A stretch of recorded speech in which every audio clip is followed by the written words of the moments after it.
ایوبی سلطنت کے بانی صلاح الدین ایوبی وہ نہ صرف تاریخ اسلام کے بلکہ تاریخ عالم کے مشہور ترین فاتحین حکمرانوں میں سے ایک ہیں۔ وہ 1138 میں موجود عراق کے شہر تقریب میں پیدا ہوئے۔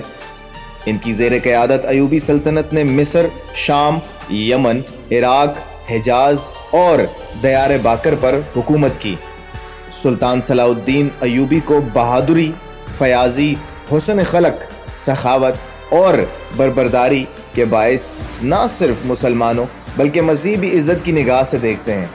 صلاح الدین ایوبی کو فاتح بیت المقدس کہا جاتا ہے، جنہوں نے 1187 میں یورپ کے متحدہ افواجوں کو عبرتناک شکست دے کر بیت المقدس ان سے آزاد کرایا تھا۔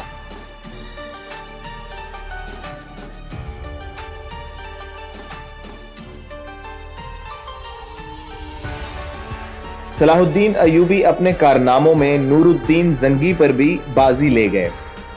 ان میں جہاد کا جذبہ کوٹ کوٹ کر بھرا ہوا تھا اور بیت المقدس کی فتح ان کی سب سے بڑی خواہش تھی۔ مصر کے بعد صلاح الدین نے 1182 تک شام، موصول، حلب وغیرہ فتح کر کے اپنی سلطنت میں شامل کر لیے۔ اس دوران صلیبی سردار رینال واڑا کے ساتھ 4 سالہ معاہدہ صلح ہو چکا تھا، جس کی روح سے دونوں ایک دوسرے کی مدد کے پابند تھے، لیکن یہ معاہدہ محض کاغذی اور رسمی تھا۔ صلیبی بدستور اپنی اشعال انگیزی میں مصروف تھے اور مسلمانوں کے قافلوں کو برابر لوٹ رہے تھے۔ 3 کی فتح کے بعد صلاح الدین ایوبی نے بیت المقدس کی طرف رخ کیا۔ 1 ہفتے تک خون ریز جنگ کے بعد مسیحوں نے ہتھیار ڈال دیے اور رحم کی درخواست کی۔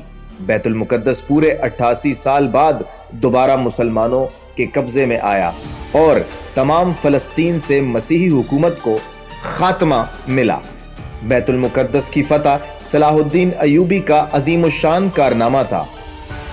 انہوں نے مسجد اقصی میں داخل ہو کر نور الدین زنگی کا تیار کردہ منبر اپنے ہاتھ سے مسجد میں رکھا۔ اس طرح نور الدین زنگی کی خواہش ان کے ہاتھ پوری ہوئی۔ صلاح الدین ایوبی نے بیت المقدس میں داخل ہو کر وہ مظالم نہیں کیے جو اس شہر پر قبضے کے بعد مسیحی افواج نے کیے تھے۔ صلاح الدین ایوبی ایک مثالی فاتح کی حیثیت سے بیت المقدس میں داخل ہوا۔ اس نے زر فدیہ لے کر ہر مسیحی کو امان دے دی اور جو غریب فدیہ نہیں ادا کر سکے ان کے فدیے کی رقم صلاح الدین ایوبی اور اس کے بھائی ملک عادل نے خود ادا کی۔ بیت المقدس پر فتح کے ساتھ یروشلم کی وہ مسیحی حکومت بھی ختم ہو گئی جو فلسطین میں 1099 سے قائم تھی۔ اس کے بعد جلد ہی سارا فلسطین مسلمانوں کے قبضے میں آ گیا۔